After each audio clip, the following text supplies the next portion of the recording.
اعوذ باللہ من الشیطان الرجیم بسم اللہ الرحمن الرحیم فی کتابہ المجید بسم اللہ الرحمن الرحیم تعاونوا علی البر والتقوی ولا تعاونوا علی الاثم والعدوان۔ حضرات محترم، اس آیہ وافی ہدایہ کی روشنی میں موجودہ جو صورتحال ہے اس کے حوالے سے اور بین الاقوامی جو صورتحال ہے اس کے حوالے سے چند جملے عرض کرنا چاہوں گا۔ برادران گرامی، اصولی معاملات کو سمجھنے کی کوشش کریں۔ برادران میرے پاس رابطہ کرتے ہیں، کہتے ہیں کہ جی موجودہ صورتحال کے حوالے سے ہمیں کیا کرنا چاہیے۔ یہ سوال بتا رہا ہے کہ اسے خود بھی اپنے بارے میں کچھ نہیں پتہ۔ یہ سوال بذات ہی دلیل ہے اس چیز کی کہ اس نے بنیادی طور پہ خود اپنے آپ کو صحیح پلیس نہیں کیا ہوا۔ دیکھیے، جو امیر المومنین سے یہی سوال کیا گیا تھا، امیر المومنین نے اس کے جواب میں یہ نہیں کہا کہ فلاں آدمی کا ساتھ دو اور فلاں کا ساتھ نہ دو۔ امام نے یہ نہیں کہا اس جوان کو۔ امام نے کہا جاؤ، غلط راستے پہ چل پڑے ہو، معیار حق شناخت کرو۔ یہ پہلا سٹیپ ہوتا ہے۔ معیار شناخت کرنا ایک علیحدہ سبجیکٹ ہے۔ معیار حق شناخت کرو، معیار باطل شناخت کرو، اور پھر دوسرے مرحلے میں اس معیار کی روشنی میں اپنے ماحول کے اندر اہل حق کو پہچاننے کی کوشش کرو۔ یہ دوسرا مرحلہ ہے۔ معیار باطل کی روشنی میں اہل باطل کو پہچاننے کی کوشش کرو، اور پھر تیسرے مرحلے میں اہل حق کا ساتھ دو اور اہل باطل کے خلاف قیام کرو۔ یہ تین ڈیفرنٹ سٹیپس ہیں۔ یہ میری ذمہ داری نہیں کہ میں بتاؤں کہ فلاں آدمی ٹھیک ہے یا فلاں آدمی ٹھیک نہیں ہے۔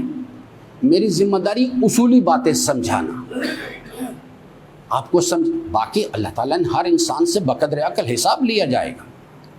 جب جس آدمی کو یہ پتہ ہے نا کہ گوشت جو ہے وہ مورگاہ کی دکان سے ٹھیک نہیں ملتا، وہ صدر جاتا ہے، اس کا مطلب ہے اسے اچھائی اور برائی کی شناخت ہے کہ مجھے صحیح چیز کہاں سے ملتی ہے۔ اگر وہ کہے گا نا مجھے سمجھ نہیں آئی بات کی کہ جناب میں فلاں عالم دین کے پاس جاؤں یا فلاں کے پاس، اسی بنیاد پر پکڑا جائے گا۔ بھئی اس مسئلے میں تو تم شناخت کر سکتے ہو کہ گوشت کہاں سے ٹھیک ملتا ہے، دین کے مسئلے میں کیوں نہیں شناخت کیا؟ معیار سمجھے پہلے۔ معیار شناخت کرنا جو ہے یہ میری ذمہ داری کہ میں شناخت بتا دوں آپ کو، معیار باطل کے بارے میں بتا دوں۔ دوسرے، اللہ نے آپ کو نور عقل سے سرفراز کیا ہے، خود اپنی عقل کو استعمال کریں، اور اس معیار کی روشنی میں مومن آل یاسین نے بھی جس وقت بحث کی، اس نے کہا کہ غلط لوگوں کے پیچھے، اس نے معیار بتایا کہ کن کے پیچھے جانا چاہیے۔ یا قوم اتبعوا المرسلین اتبعوا من لا یسألکم اجرا وہم مہتدون، ان لوگوں کے پیچھے جاؤ، من لا یسألکم اجرا، جو آپ سے کسی اجر رسالت کے طلبگار نہیں ہیں، وہم مہتدون، وہ ہدایت یافتہ لوگ ہیں، ان لوگوں کے پیچھے جاؤ۔ یہ قرآن کریم کی رہنمائی ہے۔ تو اس لیے میرے عزیزان، میں ایک اصولی بات آپ کی خدمت میں عرض کر رہا ہوں آپ سے کہ آپ اس چیز کو، میں مولا امام حسن عسکری علیہ السلام کا ایک ارشاد گرامی عرض کروں۔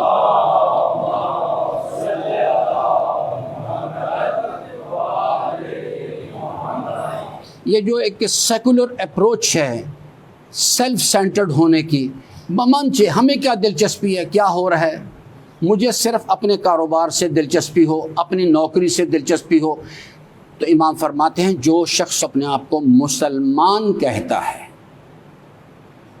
اور اس حالت میں صبح کرتا ہے کہ اسے اپنے گرد و پیش میں انسانیت کے ساتھ کیا ہو رہا ہے، اسلام کے ساتھ کیا ہو رہا ہے، مسلمانوں کے ساتھ کیا ہو رہا ہے، اس سے کوئی دلچسپی نہیں، فلیس بمسلم، وہ تو مسلمان ہی نہیں ہے۔ یہ مسئلہ جو ہے یہ میری اور آپ کی پسند اور ناپسند کا نہیں ہے، یہ مسئلہ ہے اپنے اسلام کو بچانے کا، کہ اگر ہم اس حالت میں ہمیں کیا دلچسپی ہے جی پاکستان میں کیا ہو رہا ہے، ہمیں کیا دلچسپی ہے جی روئے زمین پہ کیا ہو رہا ہے، انسانیت کے ساتھ کیا، ہمیں صرف دلچسپی ہے کہ میری پروموشن ہو جائے، میری صبح ناشتے پر میرے پاس ٹوسٹ آنے چاہیے، بٹر آنا چاہیے، شہد آنا چاہیے، مجھے ان چیزوں سے دلچسپی ہے. میرے بچے جو ہیں ان کو بیگن ہاؤس میں پڑھنا چاہیے. تو میں سادہ سی بات آپ کو بتا دوں، حضرت فرماتے ہیں کہ جو شخص جو ہے جس کی سوچ صرف اپنے ذاتی مفادات کے گرد گھومتی ہے، اللہ کی نظر میں اس انسان کی قدر و قیمت جو ہے اس کے وجود سے خارج ہونے والی نجاست سے زیادہ نہیں ہوتی. اصل میں ہم اوور دا سینچریز ایک یعنی بنو امیہ جو سسٹم بنا کے دے گئے، انہوں نے کہا کہ جی مسجد کو انہوں نے بنا دیا ریچول پرفارمنس سینٹر، جاؤ نماز پڑھو، تسبیحیں پڑھو اور غائب ہو جاؤ. ہم ان کو برا تو کہتے ہیں، لیکن پاکستان کی 99.9% مساجد اسی سسٹم کو پریکٹس کر رہی ہیں، اور ہم بھی بڑے اطمینان سے سمجھ لیں کہ ہم بڑے نیک کام کر رہے ہیں. ہمیں کوئی نہ کبھی پوچھا، جس کے پیچھے نماز پڑھتے اس سے پوچھو تو صحیح کہ بھائی یہ جس مغضوب کا اللہ نے ذکر کیا سورہ الحمد میں، جس ذال کا ذکر کیا ہے، پاکستان اس کی معیار کیا ہے؟ پاکستان میں کہاں ہیں وہ لوگ؟ کیونکہ میں نے 2023 میں یہ کام کرنا، مغضوب سے برات کرنی ہے، ذال سے برات کرنی ہے، میں نے صاحبان انعام کے راستے پہ چلنا ہے. مجھے پتہ تو ہو صاحبان انعام کا راستہ ہے کیا چیز. صرف ایک چند لفظیں جو ہیں 7 آیات یاد کر لی ہوئی ہیں، ایک معینہ وقت پہ آ کے ایک رخ میں کھڑے ہو جاتے ہیں، اس کو ریپروڈیوس کرتے ہیں اور چلے جاتے ہیں، خیال کرتے ہیں نماز پڑھ لی. اللہ تعالیٰ ہر انسان سے پوچھتا ہے یہ کیا باتیں تم کر رہے ہو میرے ساتھ، کیونکہ چوتھے امام نے فرمایا نماز عبد و معبود کی ملاقات ہے. چلے محب اور حبیب کی باتیں چھوڑ دیں. جب ہم جا کے کرتے وہ کہتے ہیں کیا باتیں کرتے ہو تم میرے ساتھ، کیا کہنا چاہتے ہو. جس وقت ہم ابھی کہیں گے نا اشہد ان لا الہ الا اللہ، تو ہمیں ایک میسج آئے گا، رکو بھائی 1 منٹ سے. تم کہتے ہو میرا کردار گواہی دے رہا ہے اس بات پر کہ میں تیرے سوا کسی کو الہ نہیں سمجھتا. فجر سے لے کے اب تک کیا کر کے آئے ہو؟ دلیل لو اپنے کردار سے کہ تم میرے علاوہ کسی کو الہ نہیں سمجھتے. اور جب ہمارے پاس دلیل نہیں ہوتی تو آگے سے جواب آتا ہے لماذا تقولون ما لا تفعلون. ایسی باتیں پھر زبان پہ کیوں جاری کرتے جو کرتے نہیں ہو. یہ ایک نماز کو کھیل نہیں جو ہم نے سمجھ لیا ہوا ہے کہ چاند ایک ریچولز ہیں، ان کو آگے پیچھے کیا اور چلے گئے. یہ ایک باقاعدہ کنورسیشن ہوتی ہے اللہ تعالیٰ کے ساتھ، اور ہمیں اس کا جواب دینا ہے. تو اس لیے میرے عزیزان، میری درخواست ہے اس چیز کے لیے کہ اپنے گرد و پیش سے باخبر رہیں. میری ذمہ داری صرف یہ ہے کہ میں آپ کو معیار شناخت کرواؤں.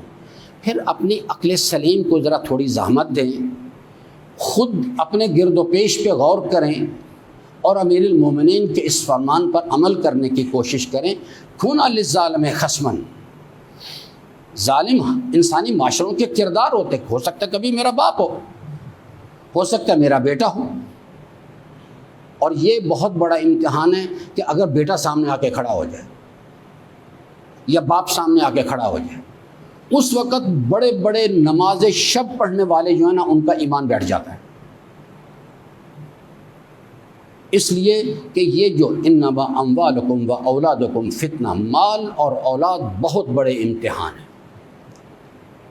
بہت بڑے بڑے لوگ جو ہیں، علی اکبر کی شہادت بیان کرنا، گریہ کرنا بہت آسان کام ہے، لیکن اپنے علی اکبر کو 2023 کی کربلائے پاکستان میں دین کی بالادستی کے لیے، ظلم کے خاتمے کے لیے، عدالت کے قیام کے لیے آگے روانہ کرنا بہت مشکل کام ہے. اور اس علی اکبر کو یاد کرنا، گریہ کرنا، جزا فضا کرنا بہت آسان کام ہے.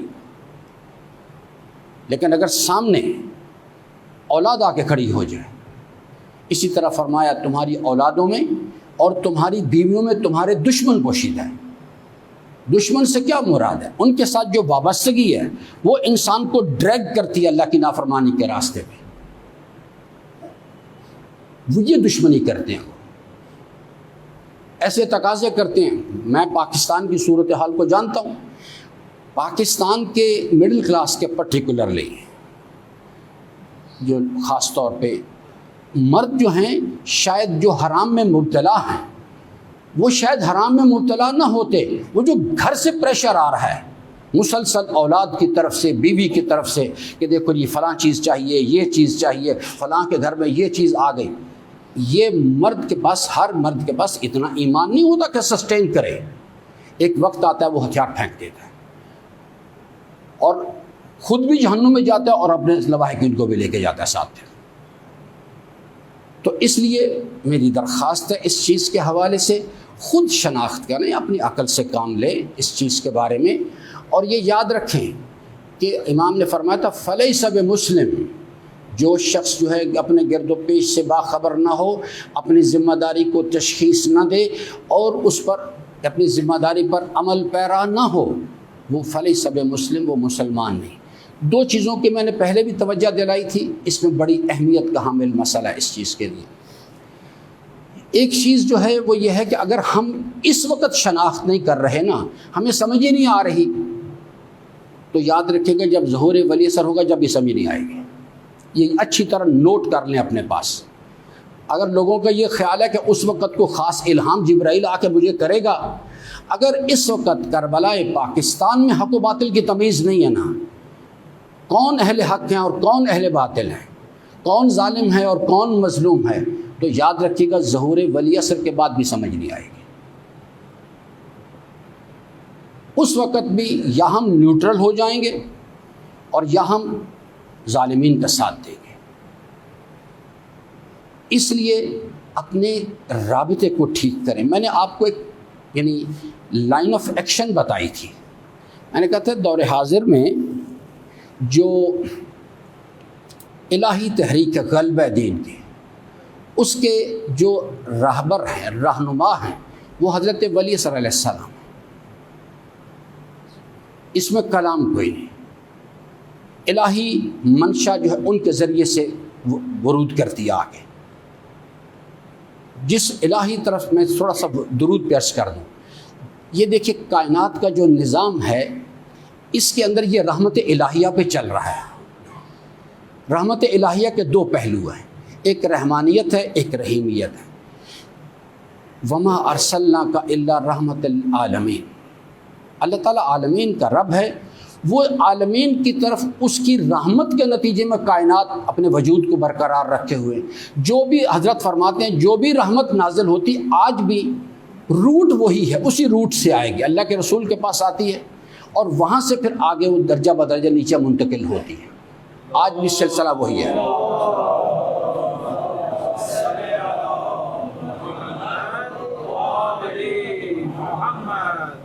وہ آج بھی سلسلہ اسی طرح سے آگے کی طرف چل رہا ہے.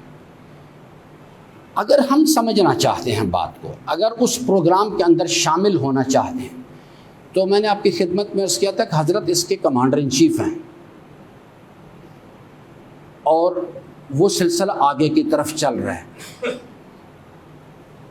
لیکن حضرت کی غیبت کبریٰ میں اس قافلے کا میر کارواں جو ہے، جو روئے زمین پہ ظلم کا خاتمہ اور عدالت کا قیام، کیونکہ اس کارواں کے اندر شیعہ بھی ہیں، شیعہ مخالف بھی کھڑے ہیں، سنی بھی ہیں، غیر مسلم بھی ہیں، اور وہ لوگ بھی ہیں جو اللہ کو نہیں مانتے، وہ لوگ بھی اس کارواں کے اندر شریک ہیں.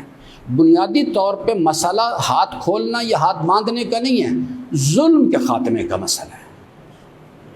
جو لوگ ظلم کے خاتمے کے لیے ساتھ کھڑے ہیں، خود ظلم نہیں کرتے اور ظلم کے خاتمے کے لیے وہ اپنے آپ کو کوئی بعض رات صرف زبانی تائید کرتے ہیں، بعض آتے ہیں اپنا وقت بھی دیتے ہیں، بعض اپنا مال بھی دیتے ہیں اور بعض جانیں بھی دیتے ہیں.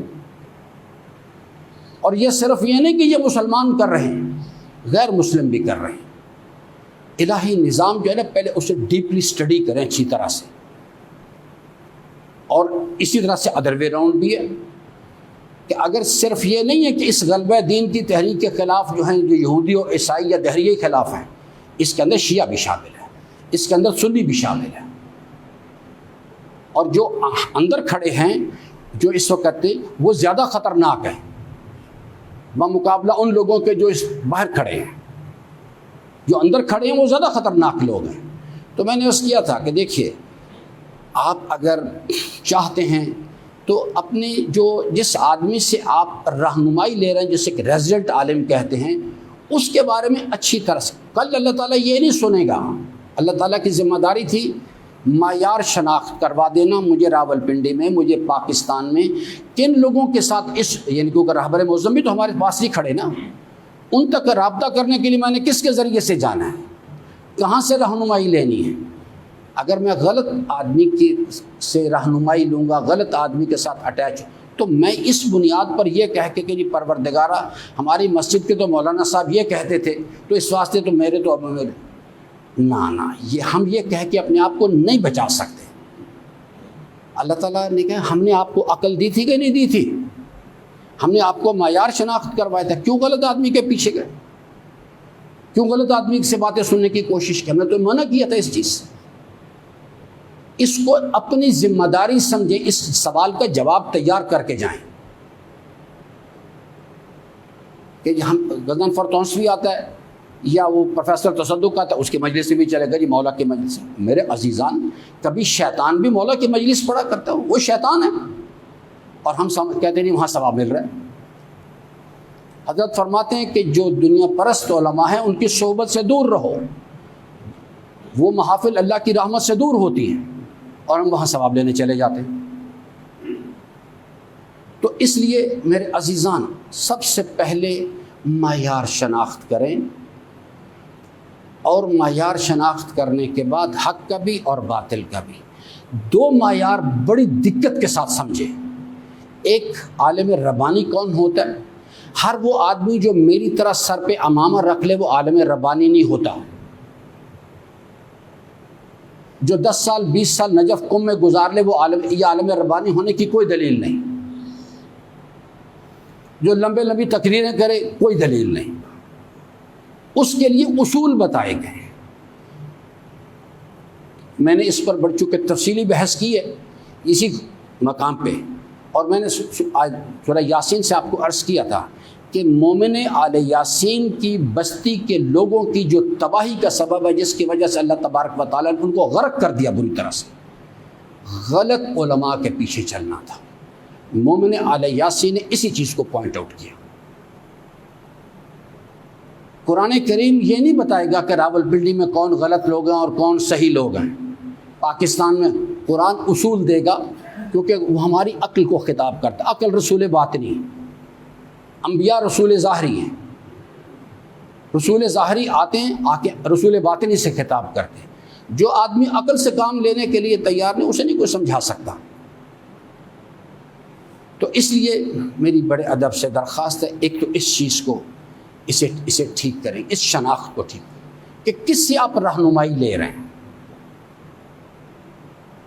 اور دوسری چیز ہے مسجد زرار کی بحث کو غور سے پڑھیں جا کے. ہر اسلامک سینٹر، یہ 4 شکلیں اس وقت پاکستان میں ہیں: مسجد، امام بارگاہ، دینی مدرسے اور اسلامک سینٹرز. یہ 4 اس کی شکلیں بن چکی ہیں. اللہ تعالیٰ کے حبیب کی حیات مبارکہ میں صرف ایک چیز تھی، مسجد، اور وہ یہ تمام کام کر رہی تھی. آج وہ چیزیں جو ہیں، چونکہ یعنی کینوس بہت وسیع ہو چکا ہے، وہ پھیل گئی ہیں. ہر مسجد نبوی کی شبیہ نہیں ہوا کر، جیسے ہر عالم دین جو اپنے سر پہ امامہ رکھ لے وہ عالم ربانی نہیں ہوا کرتا. اسی طرح سے ہر مسجد، ہر امام بارگاہ، ہر دینی مدرسہ جو ہے وہ ضروری نہیں ہے کہ وہ مسجد نبوی کے فٹ پرنٹس پہ چل رہا ہو سکتا ہے مسجد زرار ہو. اب یہ اللہ تعالیٰ کا یا امام زمان علیہ السلام کا یا رہبر معظم کا یہ کام نہیں ہے بالکل بھی کہ وہ آئیں اور آ کے بتائیں کہ راولپنڈی میں فلاں مسجد جو ہے مسجد زرار اور فلاں نہیں ہے، فلاں امام بارگاہ جو ہے مسجد زرار کے راستے پہ چل رہے ہیں، اور ایسا کوئی کام. اللہ رسول اور اس کے اولیاء کی ذمہ داری ہے معیار شناخت کروائیں. وہ معیار شناخت کروا دیا گیا، اس کو پڑھیں، اسے اچھی طرح سمجھیں، اور پھر دیکھیں کہ راولپنڈی میں کون لوگ آئے ہیں، کون سے مراکز ہیں جو مسجد زرار کی شبیہ ہیں. قرآن کریم نے واضح حکم دیا وَلَا تَقُمْ فِيهِ أَبَدًا، ان کے قریب مت جاؤ، وہاں جا کے نماز تک نہیں پڑھو، ان کو کوئی ڈونیشن نہیں دو. میں نے گزشتہ پھر مثال دہرا دیتا ہوں کیونکہ وقت نکل گیا پھر بھی، کہ دیکھیے خوب اچھی طرح سمجھیں، یہ سوال ہوگا مال کہاں خرچ کر کے آئے ہو؟ مال ہمارا نہیں ہے، میں نے 1 روپیہ دیا، تب پروفیسر تصدق کہیں مجلس پڑھنے آیا، غیور صابر کہیں مجلس پڑھنے کے لیے آیا، میں نام لے رہا ہوں کیونکہ یہ شیطانوں کے رئیس اور امیر ہیں، ائمۃ الضلال ہیں۔ 1 روپیہ میں نے دیا، وہ شخص آیا، آ کے اس نے مجلس پڑھی، مجلس پڑھ کے وہ چلا، شیطنت پھیلا کے چلا گیا۔ ایک آدمی گمراہ ہو گیا، اب میرا کنٹریبیوشن 1 روپے کا تو ہو گیا اس کے اندر۔ اب وہ جب تک اس گمراہی کے نتیجے میں وہ اپنا غلط عمل کرتا رہے گا، مجھ سے پوچھا جائے گا 1 روپیہ تم نے وہاں کیوں خرچ کیا تھا؟ جا کے کیوں خرچ کیا وہاں؟ تمہاری اس سپورٹ کے نتیجے میں اتنی گمراہی پھیلی، اتنے لوگ گمراہ ہوئے۔ ایک شخص گمراہ ہوا، اس کی شادی ہوئی، وہی فکر اس کی اولاد میں منتقل ہوئی، اور ایک ان اینڈنگ گمراہی کا سلسلہ شروع ہو گیا۔ وہ تمام گناہ میرے نامہ اعمال میں بھی آ رہا ہے۔ یہ جو میں نے جب غور کیا کہ یہ جو برزخ ہے اتنی والیٹائل کیوں ہیں، تو میں نے اس میں جو غور و فکر کے بعد جس نتیجے پر پہنچا وہ یہ کہ اس قسم کے عمل ہے کہ میں ایک عمل کر کے چلا گیا، اس وقت اس کا منفی نتیجہ نہیں آیا، میرے دنیا سے جانے کے 10 سال بعد نتیجہ آ گیا، اب میری قبر خراب ہونی شروع ہو جائے گی۔ کیوں کیا تھا آپ نے وہ کام؟ کیوں اس میں پارٹیسپیٹ کیا؟ ان باتوں کو اتنا آسان نہ سمجھیں۔ تو اس لیے میری درخواست ہے کہ معیار شناخت کرنے کی کوشش کریں اور محاسبہ کیا کریں، محاسبہ کیا کریں۔ محاسبہ اس بنیاد پر نہیں کہ آج میں نے کتنا صدقہ و خیرات کیا، کتنا خمس ادا کیا، کتنی نمازیں پڑھی، کچھ نہیں ہوتا۔ یہ صرف محاسبے کا صرف ایک پیرامیٹر للہیت، آج کتنے عمل اللہ کے لیے انجام دیے، اللہ کے بتائے ہوئے طریق پر انجام دیے، اور مطلوب چیز بھی اللہ تعالیٰ کی رضا حاصل کرنا۔ اللہ تعالیٰ سے امیدوار ہوں کہ اللہ تبارک و تعالیٰ ہم سب کو اپنی رضا کی راہیں جو ہیں ان کو شناخت کرنے اور ان پر عمل پیرا ہونے کی توفیق عطا فرمائے۔ بسم اللہ الرحمن الرحیم، والعصر ان الانسان لفی خسر الا الذین آمنوا وعملوا الصالحات وتواصوا بالحق وتواصوا بالصبر۔